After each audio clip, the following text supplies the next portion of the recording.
pencak silat, ingat Syekh Alauddin. Semasa kecil saya ingin menjadi seorang guru. Saya tidak begitu suka berbual pasal diri memang seorang yang pendiam dan amat pemalu.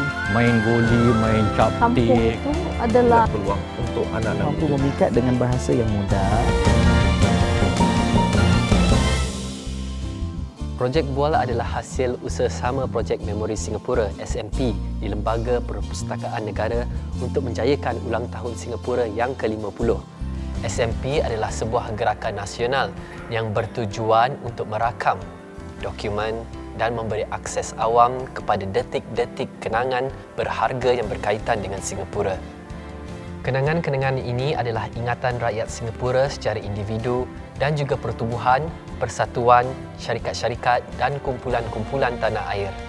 Selaras dengan kepentingan sosial yang lebih besar, Bual bertujuan untuk menjadi sumber maklumat yang sahih dan berguna kepada rakyat Singapura.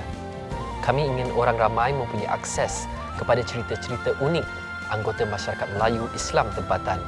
Projek Bual memaparkan kejayaan dan mengakidkan rencana daripada individu-individu Melayu Islam yang telah membuat sumbangan penting dalam pembangunan Singapura. Personaliti-personaliti dikenal pasti atas dasar kepimpinan dan kejayaan dalam bidang masing-masing. Di antara bidang-bidang yang terpilih adalah seni dan hiburan, perniagaan, bahasa dan akademik, sukan, politik dan agama. Bual berharap untuk menelusuri kehidupan sumbangan dan mendengar sudut pandang ikon-ikon ini. Projek ini bertujuan untuk memupuk kesefahaman yang lebih mendalam di kalangan masyarakat, memupuk rasa kekitaan yang lebih kukuh, di samping mendidik masyarakat tempatan mengenai perkembangan dan cabaran yang dihadapi masyarakat Melayu Islam. Hasil projek ini adalah sebuah bahan rujukan tentang ikon-ikon era ini untuk kajian generasi rakyat Singapura yang akan datang. Rakaman ini boleh diakses dengan mudah oleh masyarakat Singapura di dalam dan juga di luar negara, dan juga penonton yang terdiri daripada penyelidik, pelajar, profesional dan juga pengunjung yang lain. Dokumentasi ini adalah rakaman temu bual sepanjang 1 hingga 2 jam untuk setiap ikon. Temu bual akan dilakukan dalam 3 bahagian, iaitu pertama, latar belakang dan cerita-cerita peribadi. Kedua, tugasan semasa dan pandangan mengenai industri masing-masing. Dan akhir sekali, rancangan peribadi untuk masa depan dan pandangan masa depan tentang industri masing-masing. Dari pakaian ke barang kemas ke hartanah, ayuh kita bertemu pengasas dan Ketua Pegawai Eksekutif Second Chance Limited, Tuan Muhammad Salleh Marican.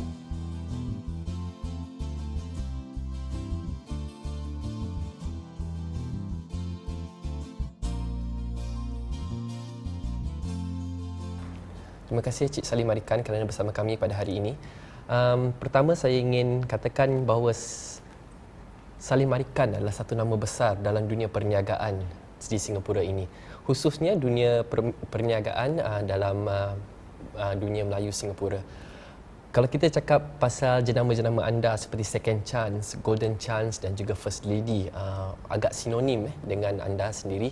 Dan kalau kita cakap pasal Second Chance, semua orang akan kenal. Apakah inspirasi nama Second Chance itu sendiri? 40 years ago, when I first opened my shop, at that time it was very common for people to name their business after themselves. So mine was M. Salleh Enterprise. When the business failed, I sold it to cut my loss. 5 months later, the buyer who could not make a success of it sold it back to me.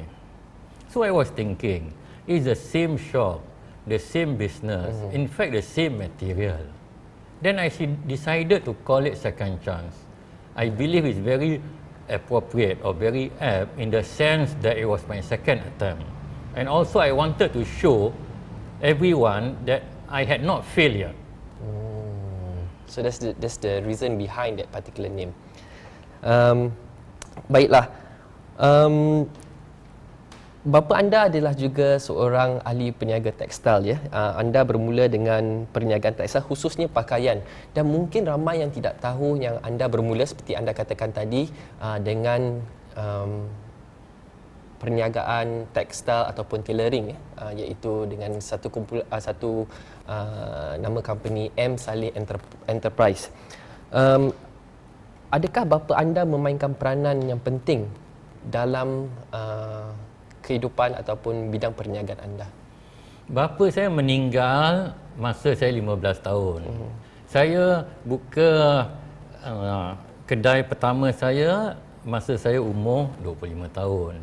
Jadi nak katakan dia tak ada direct influence dalam this matter.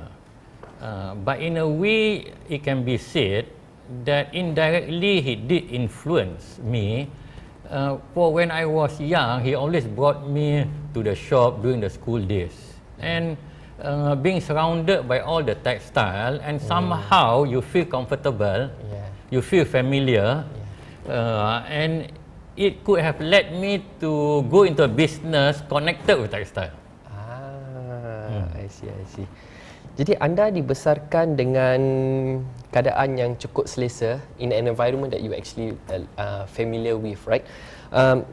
Dan adakah anda tidak mempunyai masalah mendapatkan modal kerana anda dibesarkan dengan suasana yang cukup selesa dalam seorang bapa yang mempunyai perniagaan sendiri misalnya?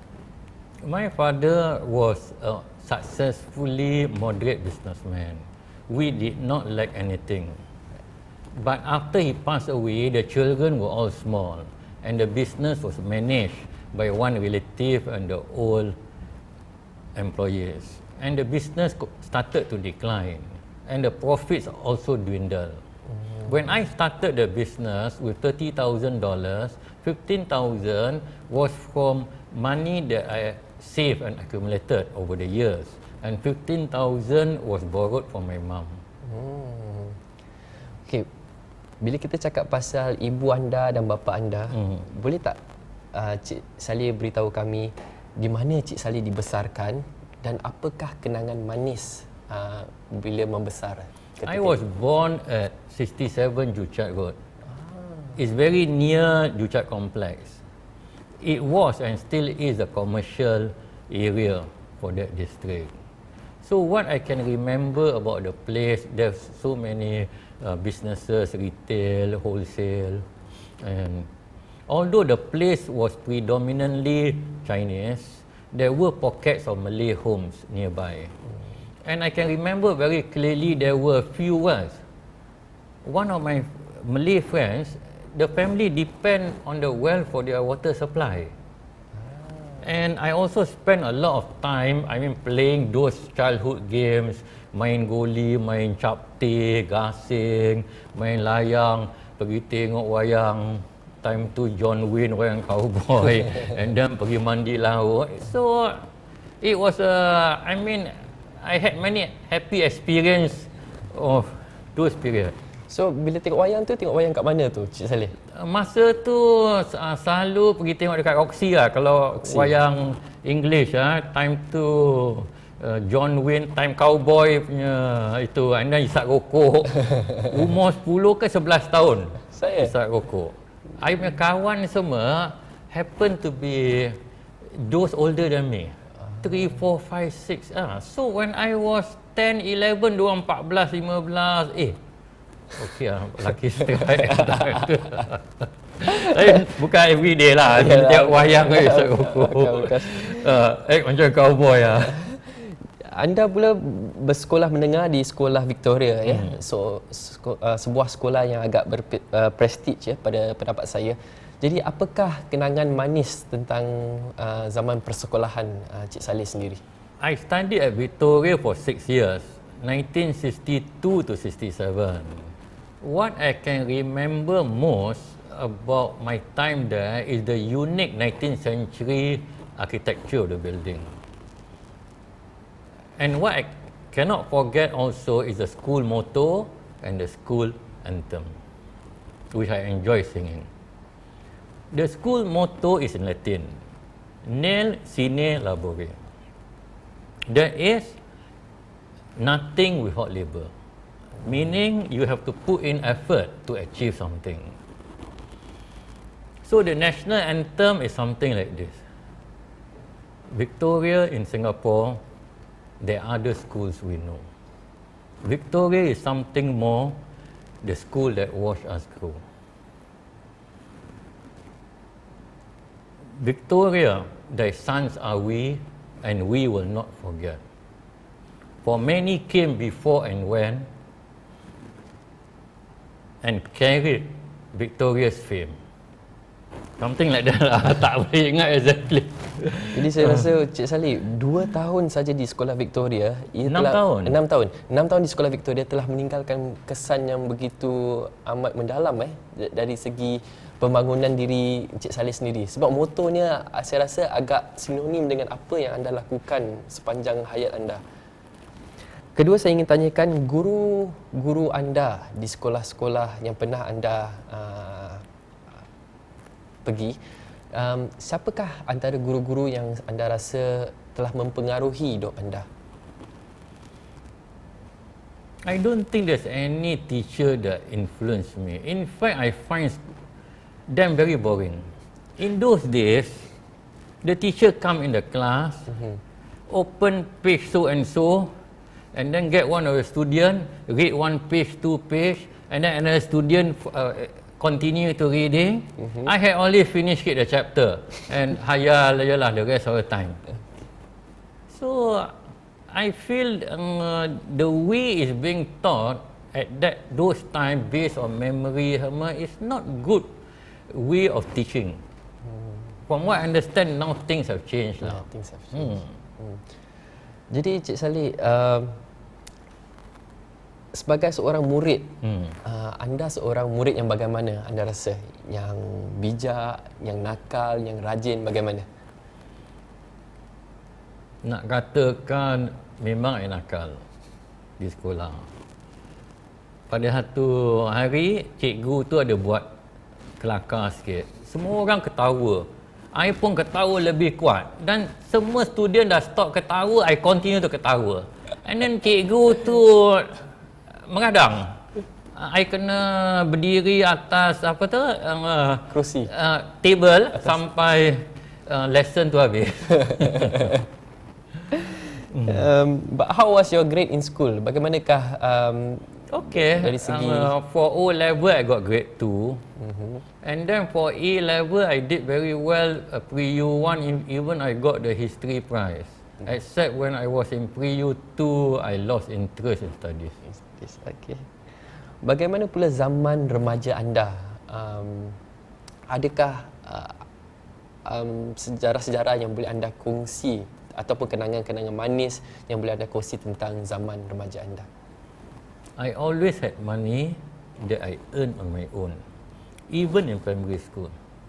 In primary 6, my school was at Teluk Kurau, so about 2 kilometers from my home. I will walk to and from school and save 10 cents. And in school, we play all these games, rubber band, marble, this gambar yang ada nombor tu semua. And I always win. And I resell to the other students.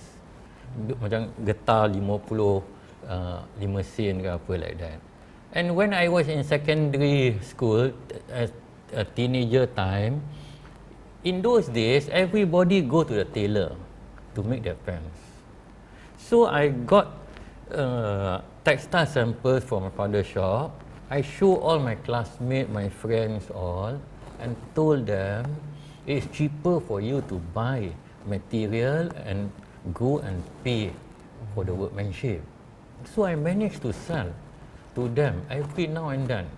And every year I make $2-3. Even at such a young age? Yes, yeah. And then I had a relative working in OCBC bank headquarters. There were a lot of staff. So I went there. He introduced me to all the staff. And they were very happy.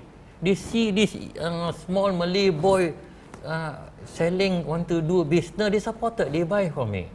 But it's true, you buy the material and you go and pay for the workmanship, you bayar upah lebih murah. Cermin mata pun sama, you beli frame tu, lepas tu you pergi upah pasang cermin tu lebih murah.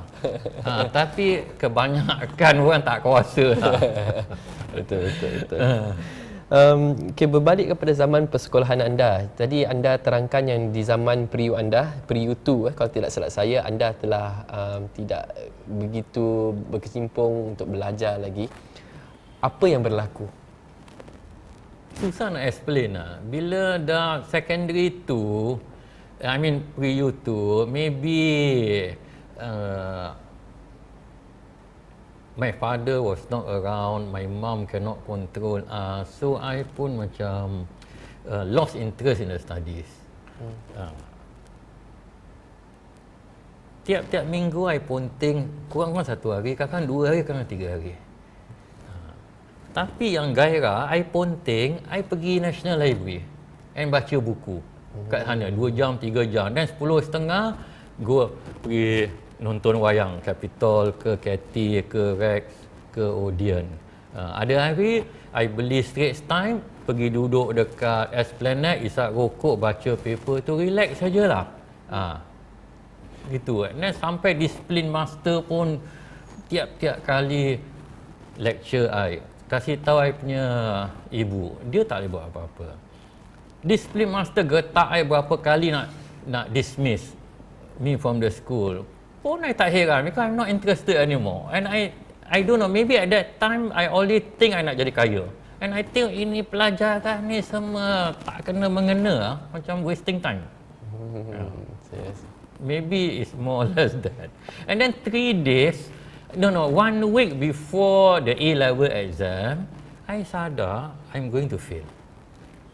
So, but if you withdraw 3 days before the exam, you boleh claim balik 70% of the fees. Exam fee. Exam fee. So I was thinking, why not? And by not taking the exam also, in a way, my record of never failing an exam is maintained. That's true. That's true. Okay. Daripada zaman persekolahan, anda terus ke zaman keindustrian Singapura.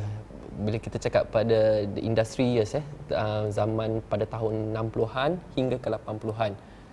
Bagaimanakah keadaan Singapura pada ketika itu, kalau Cik Salleh boleh ingat? If you can recall, what was it like during the industry years? I mean, there were massive unemployment. In fact, the government started EDB, I think, around that time to attract investors to open factories in Singapore to create jobs. It was so successful that by 1980, the employment rate was so low that many sectors had problems getting workers. But those were the days in the early 60s, the crime rate was very high, gangsterism was rife, kidnappings frequent. These were all the spillover from the earlier years of British rule. And gambling was all over the island. In fact, in front of my house, there was one building turned into a gambling place openly with this jukebox blaring the music all day long, and then pinball machine, and all form of gambling taking place openly.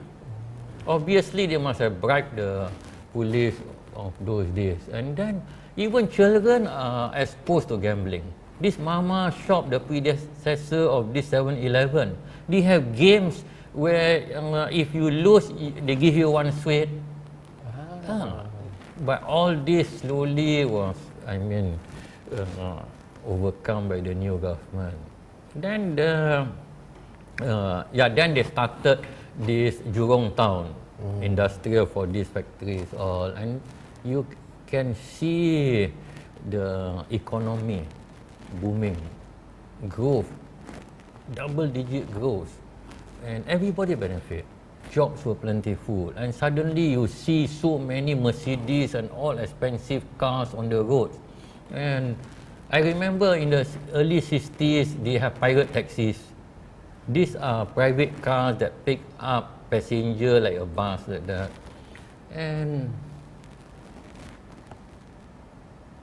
even the poor, compared their counterpart in neighboring countries, were considered them to be rich. They own their own homes. To this HDB, program, and they can afford TV, can afford all the modern amenities, refrigerator, all that. So it was quite an interesting time, and it's good for everyone, except that there were a lot of young people, because property prices was rising, especially in the 70s, all kept going up. So a lot of young people graduate or was grumbling, mourning the fact that they will not be able to afford landed housing. So this problem is not only recently, even from those days they had this problem. Jadi anda di antara generasi yang dapat melihat bagaimana Singapura membangun daripada zaman perindustrian hingga ke di mana kami berada sekarang, di mana antara negara-negara pertama di dunia. Apakah anda rasa perubahan yang paling ketara pada zaman tu hinggalah Singapura pada masa kini? Untuk saya, untuk pada pendapat Cik Salleh. No, when Singapore moved from third world to first, as I said just now, it benefit everyone. Jobs were plenty, businesses flourish. For example, for myself, I would not be able to make this kind of profits if Singapore had been a third world or even a second world. Okey, sebelum anda menjadi Mr. Second Chance, pernah tak Cik Salleh makan gaji ataupun memang daripada mulanya anda sudah pun membuat perniagaan sendiri? Selepas A-level, I was called out for national service. So I served 3 years in national service. That time if you become or achieve the rank of sergeant or above, I was sent for officer cadet course, I became a lieutenant. So I had to do 3 years. So unless you consider that as employment, I had never been employed. All the time I was on my own. Encik Salleh sekarang adalah seorang datuk kepada 4 orang cucu dan mempunyai 2 orang anak kalau tidak silap saya. Jadi Cik rasa dari segi perniagaan, apakah Cik Salleh percaya yang bahawa perniagaan itu sendiri harus diturunkan kepada anak-anak atau cucu-cucu Cik Salleh sendiri? Of course, everyone would like to pass their business to their own children. And I'm fortunate that my son is very interested. I have many friends who tell me, my son not interested, he rather happy become lawyer, become teacher, this, that, all. And some of my friends have very good businesses, you know, making good profit, but the children are not interested. Chinese businesses. So, I mean, alhamdulillah, my daughter not as keen as my son. So, but in business, kalau you ada family member, you rasa lebih senang lah, especially money matters semua. Tapi bila business tu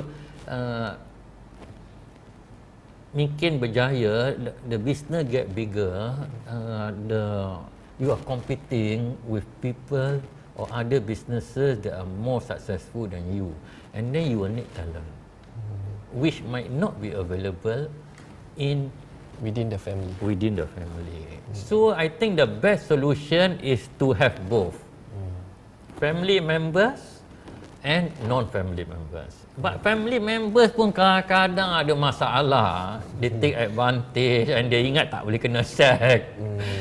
Suka-suka masuk office time lambat, balik siang semua.